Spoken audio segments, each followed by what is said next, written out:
Here we are again, dealing with a large corporation ignoring explicit instructions from most of you to tell it no. Now, in my case, when I looked at these settings, they were already disabled, and this was from months and months ago where I opted out of so many things, I think it just gave up trying. mail.google.com/mail/u/0 or O. I'll include the link in the description because that way you don't have to trust me to get it right. /# or hash settings/general. That's your first step. Yes, I know there's a way to get there some other way. Just grab the link and use it if you're on a computer. Second step is to hit general. It should be what comes up anyway, but make sure you click that button. Then scroll halfway down the page, because it'll be there, and look up smart features, and this will be your third step. Turn on smart features in Gmail, chat, and Meet, and turn that off. It'll have a lot of them under there maybe that you can turn on and off that may be available. Turn them off and then turn that master one off as well. That way, if it decides to move any of the settings to another category, you won't have accidentally left something enabled if you enabled smart features at all. Next, we go down to Google Workspace Smart Features. This is one that I had disabled before.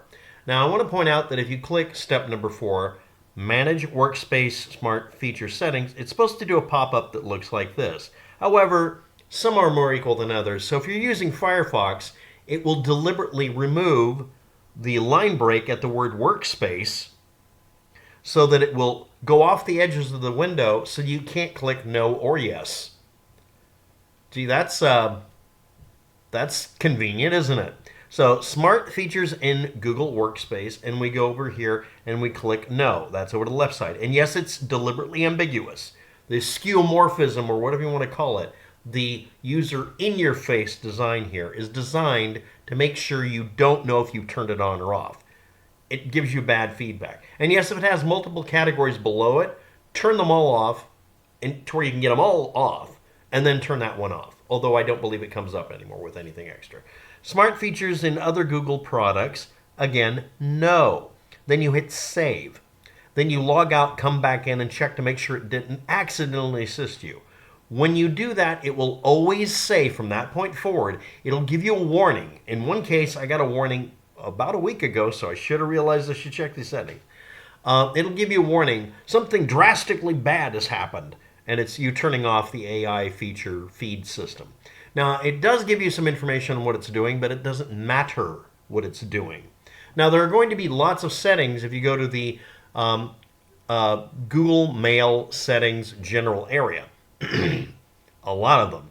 Many of them you might want to turn off, and you might find more of them. And yes, it will make duplicate copies of settings in other subsets. So if you turn on one thing, it'll turn on a bunch of features that says are necessary. So you have to manually go through and turn off everything you don't want it to have on, and that's it. Now, I want to point out that, again, the whole point of this is to give you a bunch of conveniences that cost you your privacy, your autonomy, and your ability to be left the fuck alone. Recently, a YouTuber, I watched her video, she finally got to the point she's like, wow, I would love it if I could just buy something and own it. Not have it be a constant auto opt-in subscription. Yeah, that's kind of the way we all feel. On the 25th of this month, November 2025, a lot of pages are posting that we need to pick that day or someday, but that's the day that's been picked at random, for everybody to decide that they're going to go out of their way to not feed the system, to punish it, and to explicitly punish it on that day, because every retailer, and more importantly, every online website, is going to find out that we're going to just turn all their shit off by forcing not an opt-out or opt-in, but a no button. This includes doing things like everybody decide they're going to make absolutely sure they're not using a corporate-approved product. Do not use Google Chrome. Use Firefox and have it fake being Google Chrome by using a spoofing utility to lie. Don't use Google products, but if you have to, make sure that it lies to them constantly or gives them no information at all, etc. You can mine your online activities with fake searches and fake page uploads or page load ups and stuff in the background if you're willing to consume more bandwidth to mess with the programs that are literally spying on you surfing the internet, because they do. We now know that. Most of you are aware of it. And yes, X number of years ago, I would have said, this sounds like crazy crap. The trouble is, we now have confirmation of it. And I want to point out to something. All you paranoids out there that made this shit up and lied about it decades ago. You gave them the idea to do this. Stop telling them what you're terrified of. They'll make your nightmares come true. Fucking stop it. Anyway, it's under mail.google.com/mail/u/ it's probably a 0 or an O, /# settings, /general. That's your step 1. Step 2, hit general. Step 3, turn off all smart features in Gmail, chat, and Meet, which is just a all-encompassing thing. But if under that you have mentionings of different things, disable each one of them individually and then turn that one off. That way they can't move those settings somewhere else and say, oh, well, you didn't turn these off. Yes, I did. And then on Google Workspace Smart, boy, that's a Freudian slip. Manage Workspace Smart Feature settings. When you click it, which you have to click it to get to these 2 settings, it will, depending on your browser, we already know it's any browser they don't like, it will make it to where you can't click these buttons. That's their latest trick because everybody's turning this shit off. And on every service you use, you have to do this. Like, there's a Google Accounts link you're going to have to go to, where you go into Google Accounts and do the same very paranoid searching to turn things off. And yes, it will make you go in circles because it'll label something 2 different ways, so you have to click it 2 different ways to make sure you go back through it and make sure you got it all done.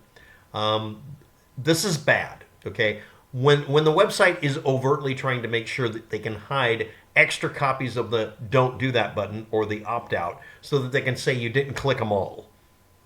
This whack-a-mole bullshit is what's going on here. So anyway, thanks for watching. Have a good day. Good luck with that. You're going to need it. And on the apparently 25th of this month, as a big fucking protest, we're supposed to basically not go out and buy anything. Just refuse. Just not be involved in this mess.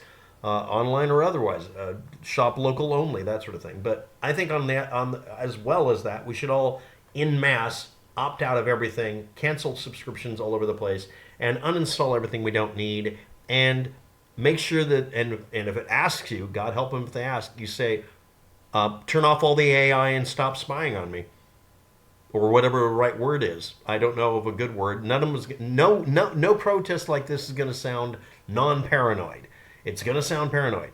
I guess we're going to have to just live with being called paranoid because it wouldn't be paranoia. I mean, it would be paranoia if they didn't prove to us they were doing this. And again, when you try to click these buttons, these last 2, step 5 and 6, they go out of their way to make sure it doesn't fit on the page, so it hides it on some browsers, specifically Firefox.